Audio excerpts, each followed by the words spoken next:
Welcome everyone to our Tuesday talk. I'm Michael Robinson, the career coach here at Easter Seals Veteran Staffing Network, VSN for short. I'll be your host and presenter. In this session, we're going to talk about busting some common resume myths. But before I go any further, I'd like to take a moment to cover some housekeeping items. This session will last approximately 45 minutes with a live Q&A session for 15 minutes at the end. If you have any questions, please feel free to pop those into the chat. I'll break periodically to address them if I see a lot being chatted. And lastly, at the conclusion of today's session, please fill out the end of session survey. I'm going to let a few more people in. A little bit about me. I'm a retired Marine. My post-military career has been in HR. I've held the positions as a hiring manager, recruiter, and career counselor. In my previous position, I worked as a facilitator for the Transition Assistance Program, also known as TAP. During that time, I taught more than 100 workshops to over 2,000 transitioning service members. Now, please allow me to introduce the VSN to you.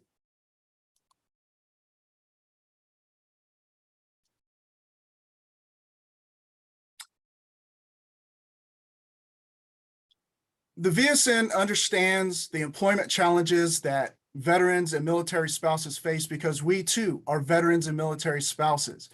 We've matched over 2,700 qualified candidates with employers to fill temporary to permanent, contract, and direct hire positions. Those fees from those placements are then reinvested into the coaching services, allowing the VSN to have coached more than 15,000 veterans, wounded warriors, and military spouses. And this leads me to where I fit in.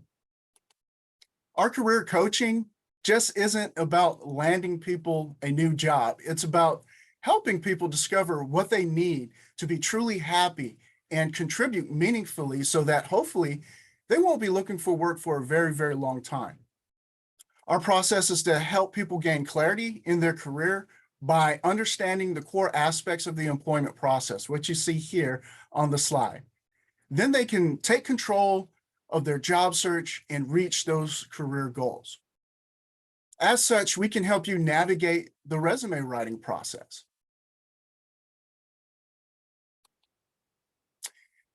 Today, we're going to discuss 25 resume myths. Some of my favorites that, hobbies and interest, I really like talking about that. And then, of course, using achievements on your resume. Excuse me, I'm gonna allow someone in.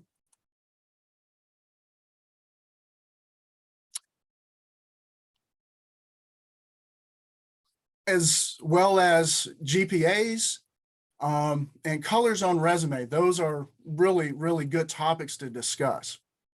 And then we'll also discuss talking about how recruiters look at and view resumes, as well as hiring managers and how to use skills appropriately as well.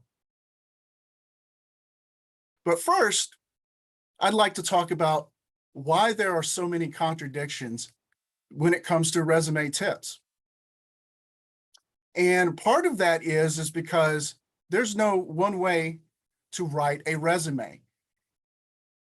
It can be rooted in traditional methods as well as trends and fads have effect on how resumes are written.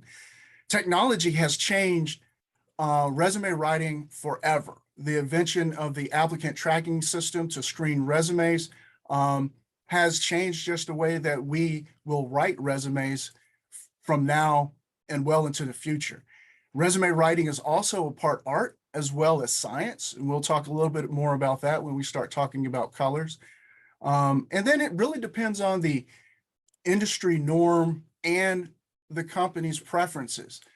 For example, Google prefers a one-page resume, and it doesn't matter how many years of experience, that one-page resume is their preference. Let's go ahead and begin by first talking about will one resume work for all jobs? And if you've used your Indeed resume to apply to all your positions, well, this might be specifically something you want to pay attention to. This is a myth. The one size fits all resume normally does not work. Think about this. If you're not tailoring your resume to the specific needs of the position, you're probably not meeting the qualifications that they're asking for. And those qualifications may differ from job titles because not every job title has the same qualifications from company to company. It may also lack the relevant keywords to pass the electronic screening. And the one size fits all resume is great to post on Indeed and the other job boards, but you have to understand that you probably want to tailor your resume if you're going to apply to these different jobs. It's great for recruiters to see them on these job boards, but if you're actually applying, then you want to tailor that resume. Well, what about multiple resumes? Do we actually need to have more than one resume? Well, that depends. Not unless you're pursuing opportunities in completely different fields. So you may want to consider using different layouts, chronological, functional, or combination resume, just to see which version of that resume kind of gets the most interest. But do you necessarily need to rewrite your resume for every position? Not necessarily. If you can just interchange chunks of content to meet or tailor that specific job posting, that should be good enough, ensuring that we use and highlight relevant skills, education, and experience. So do you need to have multiple resumes? Not necessarily, again, unless you're pursuing opportunities in two different fields. Well, what about resume length?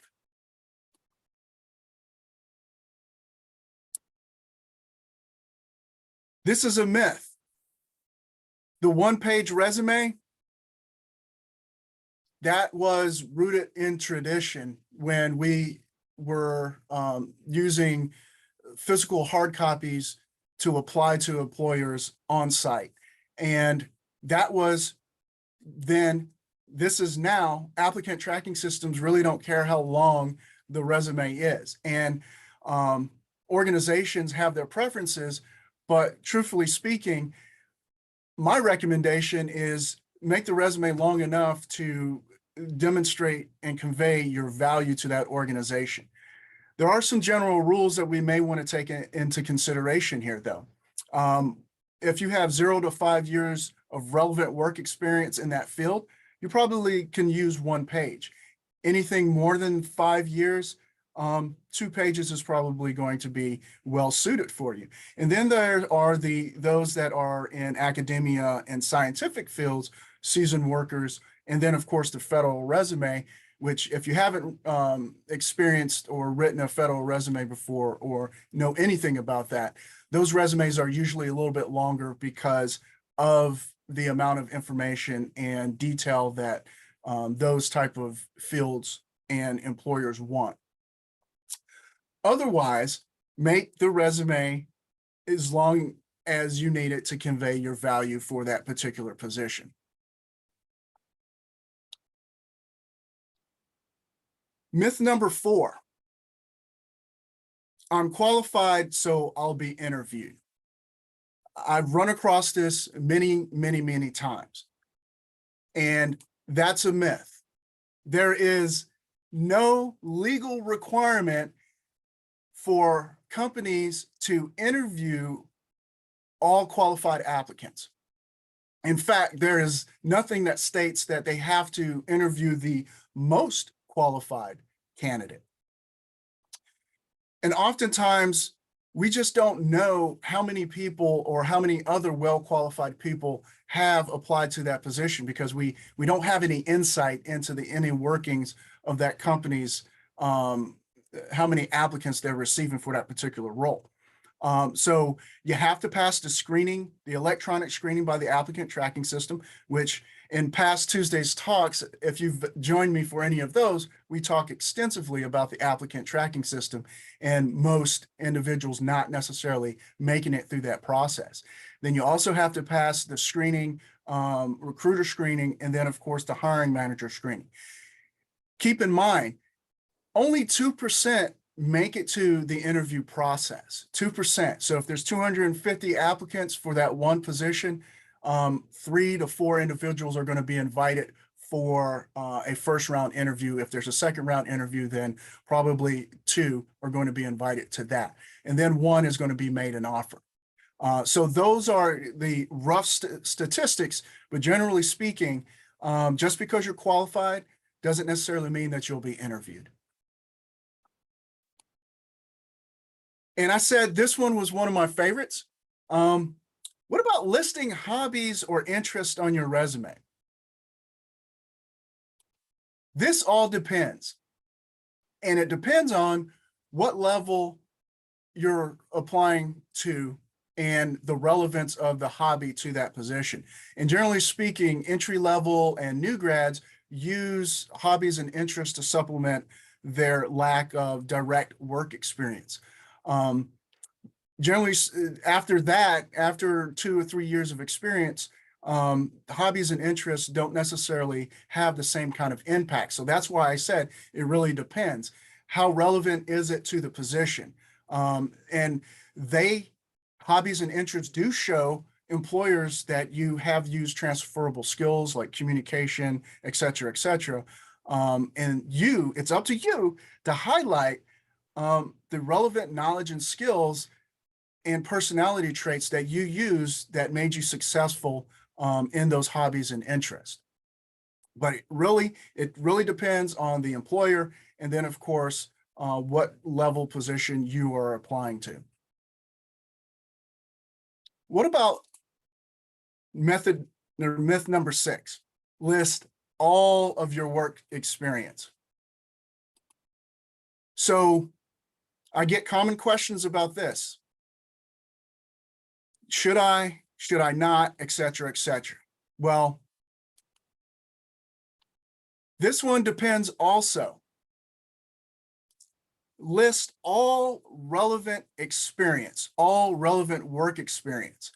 And the reason behind this is because we, again, want to tailor your resume to that job posting. But you may want to consider removing jobs older than 10 or 15 years if they have no direct relevance to that position. If there are any gaps when you talk about removing those bits of work experience, then you can use your cover letter to explain why there's a gap, or if you're a career changer, what's prompting you to make that career change. At all possible, you want to definitely try to draw some relevance in those past work experience into your resume. And then, of course, if the application requires it, then you want to list all of those positions on the application. Also consider using a combination resume vice the chronological layout. And the reason behind that is because, again, if you're using that chronological resume, which is based primarily on reverse chronological order of your work history, well, that gap is going to show pretty big. Along with listing all your work experience, what about, are employers more interested in your job responsibilities? That's a myth also. And the reason behind this is we want our resume to be accomplishment orientated and not responsibility driven. Employers are more interested in what you achieved than what your responsibilities are. They can gauge what those responsibilities are by your job title. Unless that job title is something completely different and something that they've never heard of before, they can pretty much understand just based on that level what you were doing. So you want to emphasize related skills and your professional strengths. make sure that you are focused more on the recent relevant work. Use 3 to 6 bullet points to cover that, and quantify your accomplishments with metrics whenever and wherever possible. And then for those older positions, 2 or 3 bullet points, strong bullet points to summarize those. But you want to maximize effort on the most relevant recent work, and then of course minimize the older work experience. Speaking of achievements, what about creating a separate section for your achievements? Well, that's a myth also, and here's why. We want to take non-work achievements and put those in a separate section in the resume, and those sections usually are towards the tail end of the resume. If you have relevant recent work experience, we want to make sure we highlight that information in the top 1/3 in your resume introduction, and of course in your experience sections. So we want to include all work related achievements under the position that they were earned. And then if there were actual awards that were given, we want to name what the award was and then explain why that award was received, to include the skills that were used and impact and any metrics and results that we can contribute to that. Those are what we call in the military impact statements. And we talked about developing bullet points and using achievement statements in a recent Tuesday talk, developing effective resumes. And that's on YouTube now. And towards the end of the session, I'll make sure I get you that information so you can go back and take a look at that as well.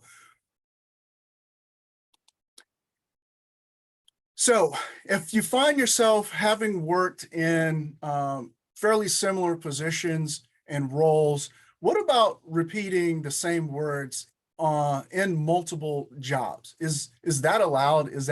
Can you do that? Well, if you've been told don't do it, that's a myth. It's okay to use similar language in jobs from one job to another. Think about this. Hiring managers and recruiters are going to try to establish the longevity of your skills. And if you use the same skills and language, then they can understand how long you've been working or how long you've been using that skill. For example, if Excel is a critical skill that they're looking for, and you've used that in several of your jobs, well, why not put it in several of your jobs? It just helps the recruiter and hiring manager understand the level of usage that you have used Excel. So yes, it's okay, but we have to make sure that we vary our language using synonyms in order to break up the monotony. So vary your word choice so that it doesn't sound repetitive from job to job to job. But it is absolutely okay to use the same kind of language from job to job to job. And speaking of words, what about using, we've heard about keywords, and I've talked about this in past Tuesday talks before. Keywords are the core to your resume and your application. But can you use as many as possible? Well, that's a myth. We want to avoid excessively filling our resume with keywords. And that would be called keyword stuffing. As you can see in this example here, where they use business and business analysis repetitively in the same paragraph. This is the resume objective or the resume introduction. And then you can also see where there's some highlighted areas where you don't see any words. Well, actually, those are words there. They're just written in white font. And that is called keyword stuffing. We want to avoid that. That's about as dishonest as we can possibly be. And if you don't think recruiters are savvy enough to figure this out, well, think again, because most of them are pretty in tune to why someone is hitting the top of the pile with a score of 100 when most people are getting 60 to 70. But you want to pick, you want to keyword optimize by finding 5 or 6 critical keywords and sprinkle those throughout your resume, using them 3 or 4 times. But 3 or 4 times is about as good as you can possibly get. Talking about the resume summary, the key skills section, and then throughout your experience, that should be good enough to gain the points that you need.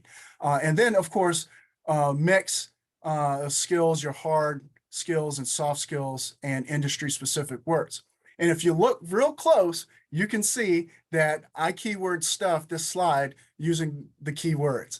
I used them 4 times in this slide, and that would be considered keyword stuffing as well. What about spelling? Are spelling errors that big of a deal? Will one spelling error really disqualify you? I mean, come on, really? Is it going to happen? Well, this depends. This really depends on, one, the industry and the position. So if you are a electrician, entry level, is 1 or 2 spelling errors or 3 spelling errors going to be as critical as someone who's applying to a supervisory position in as a manager that deals with report writing or marketing? That could be a factor in whether that person gets selected or not. So you have to understand the difference, but we should strive to make sure that we have 0 spelling and grammatical errors in our resume. So spelling errors can be interpreted as poor communication or poor attention to detail. So get someone to take a look, get a few people to take a look at your resume, get varying difference of views and eyeballs on your resume. Contact me. We'll take a look at your resume and see what we can do to make sure that it's error free. All right. How about the GPA? Can you round your GPA up? That's a myth. And here's why. One, we probably don't want to provide the GPA unless the employer asks for it. Most entry level and new grads use the GPA. And in some cases, employers look for GPAs in order to help screen what they feel is going to be the best suited or qualified for their position. But generally speaking, we probably don't want to provide that GPA unless the employer asks for it. The problems come into determining, well, how is that calculated? Are you using a cumulative GPA, or are you using the N major GPA? So there could be some confusion in that. And the last thing we want to have is they do their background check and they look at the grades, and if you've rounded it up, that could be interpreted as being dishonest. So we want to stay away from that. And generally speaking, after 2 or 3 years of work experience, we drop the GPA anyway, because again, unless the employer is asking for it, it then becomes less relevant as we grow in our work experience. All right. Can you use color on your resume? Well, the answer to this is yes, you can. This is a fact. So one bit of caution, you have to know what industry that you can use this in. Law and finance are generally, they kind of shy away from this, but overall in other industries, a hint of color conservatively is going to probably be positive, and it is accepted among most employers. So you want to highlight important parts using clear text and a hint of color to it. You don't want to go overboard. Don't make it like a coloring book. We don't want to do that. If you are in a creative industry, yeah, we can use a little bit more color creatively, but we may want to save that for an online portfolio where we can direct the employer too, so they can view that in a more appropriate setting. Always use black text as the core of your resume, and then of course avoid light colors with light background, or light colors with the white background. It's going to mess up the color contrast. And then of course don't use more than 4 colors.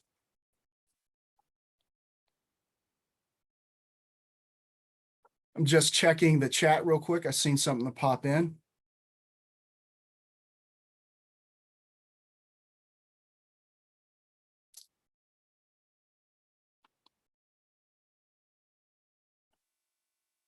All right. What about this one? This one I've seen, and I've had people ask multiple times, can I just use the year for my employment dates? Can I just use only the year for my employment dates? Well, this is a myth. In the past, using the date, the year only, was used to cover employment gaps, and employers are kind of in tune to that. So they kind of have that negative stigma about someone using only years, the year for their dates, employment dates. So we always want to include both the month and year, whether that is the written out, the month, abbreviated, or using the 2-digit month to go along with that. In addition to that, the applicant tracking system sometimes has issues computing that information. Remember, these are programmed by humans in a certain format, and if you go outside of that format, they might have a problem transposing that information from your resume to your online application, which could get your application rejected because it would be incomplete. So it's always best to use your month and year in your employment dates. Speaking of employment gaps, should we hide those? Should we hide the employment gaps? Well, this is a myth also. Since COVID, many people have gaps in their work and employment history. So this is not, more employers are open to workers having had gaps, so why try to hide those? It might make you seem suspicious if you're trying to hide it, and then the employer asks, well, why is that person hiding this information? Use the cover letter to explain why there may be a gap. 1 to 2 sentences is all you need. You don't need to get too far in depth with that, but you want to be clear and direct, and don't give too much information. Whether you are a caregiver for a sick family member, whether you became sick, you might have gone to school. There are a number of things, but we want to definitely explain what we were doing during that time frame. And then you're going to list that on the resume as if it were a normal job, caregiver from this month, this year, to this month, to that year. And a 1-line explanation. That's all you need. And that fills that gap, and employers then understand what was going on during that time period. You don't want to leave them thinking that you fell off the face of the earth. You just want to make sure that you understand that there's a gap there, and you want to explain why. On the opposite side, what about job hopping? We've heard that, the Great Resignation, and people are finding, the jobs of their dreams, et cetera, and people are moving from job to job to job. Will this hurt your career? And the answer to this is it depends also. So job hopping, by definition, is basically moving from one job to another in a relatively short amount of time, usually before your 2-year mark. And you have to think about why this might be a concern for employers. And most of the employers aren't going to want to extend an offer to someone if they get the feeling that this person's a flight risk. So if they're moving from job to job every 6 to 8 months, then the employer might see that as a negative. However, if you are in demand on because you're going from one job level to the next job level, then the employer might see it differently and and make you an offer as well. So it really depends on whose eyes are looking at this. If you are making headway in your career, then it could be a positive thing, but you also have to consider that it could be giving you a unstable job history and inconsistent experience as well. Typically, it may take up to 18 months to 2 years to fully understand a position. If you're leaving before that, then you're not picking up those key credible skills. And then you could be damaging your professional reputation if you're moving from job to job to job. You're probably burning some bridges along the way as well. So that's some considerations, but it really depends on how that employer views your job hopping. Now, I know we've talked about this in previous Tuesday talks. Bots rejecting resumes. Those bots are rejecting resumes. That's a myth. First of all, we can't beat the bots. We're not going to be able to beat them. We're going to have to learn to live with them. And that really is learning to write our resumes better so that it makes it through the applicant screening process, the electronic screening process. So when I'm talking about bots, I'm talking about the ATSs, and those are designed to screen the resumes. Humans program them, humans develop them, and humans control them. So more than likely, humans are rejecting the resumes or the applications. So the resume may never actually get to a human to be seen because it fails the electronic screening process by maybe you didn't answer the what's known as knockout questions or pre-screening questions. And if you fail those, then you might get an auto rejection. But again, that's by human interaction. Humans programmed it, and you being the job seeker, you apply to the position. So that's the human interaction. What about you may have failed to include some of the critical keywords? And I do have a question, Stephanie. I've seen your question there. I'll address that here in a few minutes. What about if you failed to meet the qualifications? Well, then you're probably going to get that. You're probably going to get rejected. And then, of course, I've talked about ATS compatibilities with your resume. If your resume is incompatible, maybe that information wasn't scored, so therefore you're going to get auto rejected. But basically, the bots don't reject resumes, humans reject resumes. What about recruiters read resumes in 6 seconds? If you've heard of this, there was research done and it concluded that recruiters read resumes in 6 seconds. Well, that's a myth. And here's why. Because recruiters don't necessarily read the information during the initial screening process. They skim over the content. So they're not actually reading. They're skimming, and they're looking for those keywords, and they're looking for those skills that they have in the job posting. And if you're not meeting that, is it possible that a resume gets rejected by a recruiter in under 6 seconds or less? Sure is, if it's clear that is not going to meet the requirements. Usually recruiters are going to spend about 30, maybe 30 seconds and longer just evaluating that resume to see if it has all the content, and it's going to make those first initial steps. So when we put our resume together with that in mind, we want to think about the top 1/3 of our resume, make that as impactful as possible. And that usually is going to come down to your resume introduction, your summary. That's where you're going to list your key skills and expertise, highlight achievements, as well as relevant degrees and certifications. And that's where the keywords are going to be rich, both inside the summary and if you put in there a key skills section as well.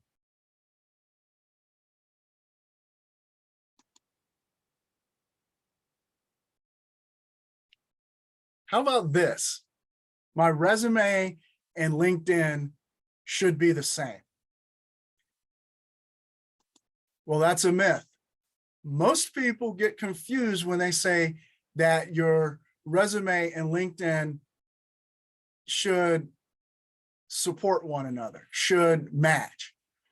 They should not be a carbon copy. And I've seen people take and use their LinkedIn profile as a resume. We don't want to do that. There are two different platforms. They're written for two different audiences. And the resume is targeted, should be targeted for a specific employer, and your LinkedIn is very broad. It's on social media, so it's going to be written a different way. The language on the resume is more formal than it is written in LinkedIn. And then, of course, recruiters are looking for different information in the resume. They're looking for that, again, the tailored process. Is it tailored to the job posting? Does it contain those key skills and transferable skills? Your resume is intended for that specific audience, the recruiter and the employer, whereas LinkedIn, it's more broader. So we don't want to have one or the other a carbon copy. So don't copy and paste one into the other. That's just not going to work. It shouldn't be that way. LinkedIn is there to supplement your resume. What about this? You must be 100% qualified to apply. Well, that's a myth. Research has shown that this affects women more than men. And what I mean by that is, in some instances, because of the competition, some women feel that they need to be fully qualified to apply to a position. And that's simply not true. So there's a difference between being unqualified and underqualified. Unqualified is maybe you only meet one or two of the qualifications, but you don't meet anything else. Whereas underqualified means you probably don't have one or two of the qualifications. It doesn't mean that you're out of the running. It just means that you don't have all of those qualifications. And if you keep in mind that job postings are basically a laundry list or a wish list, some of those may not be critical. But let's talk about this. Research has shown that if you meet at least 50% of those qualifications, you have just as good of a chance of getting an interview as someone that meets 90%. So though statistically, there is no need to go above 50%.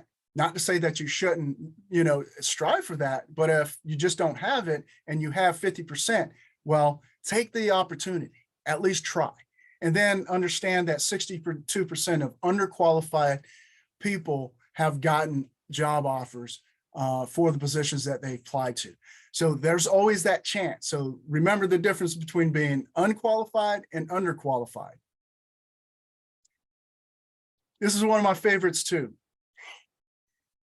So if you've heard about this, and there's some online templates that still have this, do we use it? Well, that's a myth.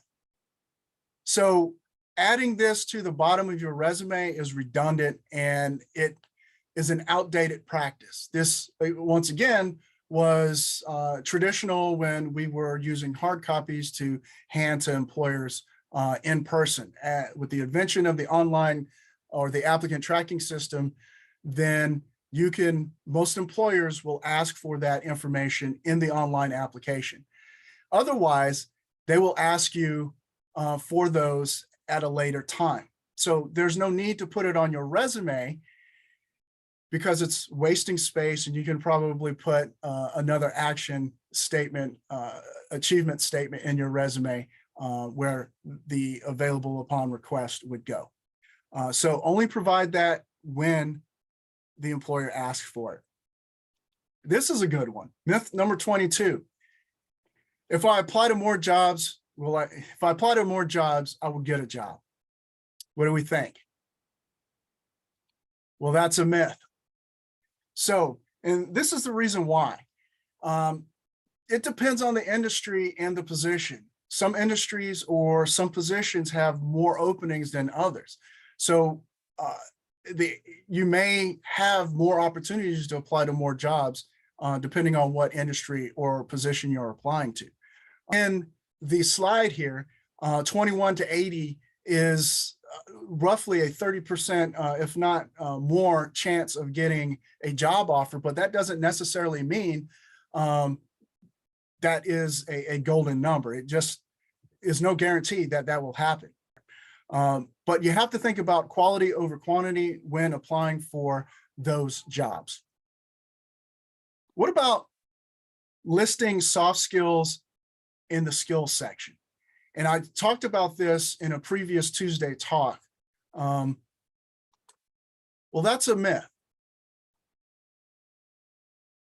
Soft skills, they can be incredibly subjective, and employers do scan for those soft skills on resumes. You can't just list it in the skills section and don't talk about the rest in the resume. And as you can see here, you have a, in the slide, it talks, and you can see where they use their soft skills and explain by using metrics how they had an impact and results. So you just want to find 3 to 5 soft skills that you consider are going to be your best assets, and then add those to your soft skills, those soft skills to your keywords section, and then explain them in bullet points in the employment section. Add metrics, quantify as best as possible.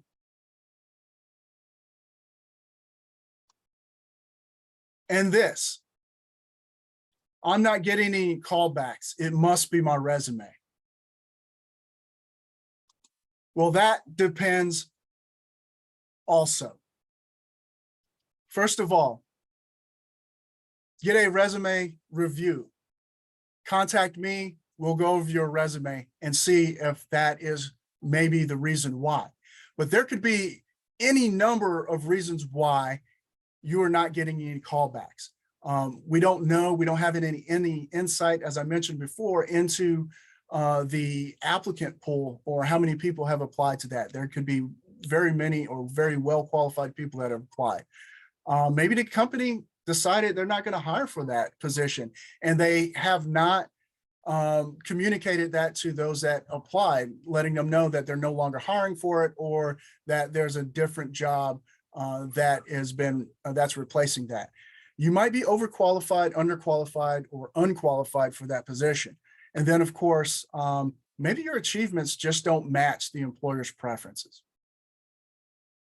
And lastly, networking. Is networking overrated? This is a myth also. So networking is essential to building your career. And in this day and age, even back in 2016, the Department of Labor did a study, and they determined that 70% of positions are filled through networking. In other words, finding someone that is closely related to that position and applying. So being referred to a position rather than applying through it through basically cold contact, having that warm contact, someone introduce you to that employer, there's a 4%, or there's a you're 4 times more likely to get a job offer doing that through networking than you are applying through the job boards. So networking is not necessarily overrated. Please, if it's a shame, because 1 out of 4 individuals, professionals, don't network, and it's extremely effective. So you may want to consider that. Before we wrap up, I do want to invite everyone to our next Tuesday talk, which is going to be on writing effective cover letters.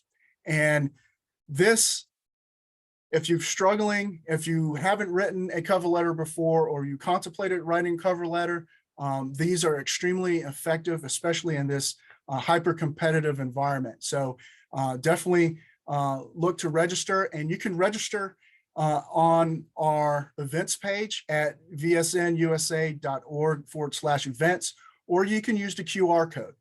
and register for other events, such as on the 6th, we're doing effective job searches, strategies. If you're struggling in your job search, please do join us for that one. And then, of course, working with recruiters.